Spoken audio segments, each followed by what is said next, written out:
तो कभी कभी बड़े अच्छे एक्सपीरियंस होते हैं अगर आप ग्रोसरी शॉपिंग के लिए भी जाइए। मुझे दिखा केसौर, तो मैंने सोचा ले लिया जाए।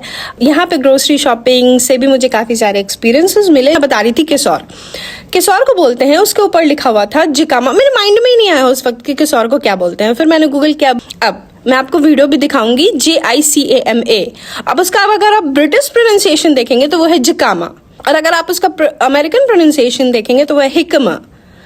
अब अगर आपको खरीदना है और आप लेके गए हैं तो अगर स्टोर पर्सन अगर समझ जाए तो ठीक है, नहीं तो आपको अगर वो नए हैं तो आपको बताना पड़ता है हिकमा। तो ये सारी रिसर्च करनी पड़ती है इफ दे डोंट नो। तो यहाँ पे आप देख सकते हैं, यहाँ पे केसौर रखा था और पीछे में कोकोनट रखा था। तो ऐसे फाइनलाइज तो मैंने कर लिया कि अच्छा इसको हिकमा बोलते हैं, बट फिर गूगल किया कि ऑब्वियसली, और इसको हिकमा इसलिए यूएस में बोलते हैं क्योंकि मैक्सिको में जे को हा प्रोनाउंस करते हैं, इसलिए हिकमा। बट और एक्सपीरियंस से ही सब हम सीखते हैं। तो आई होप कि आप भी मेरे वीडियो से कुछ ना कुछ सीखते ही होंगे।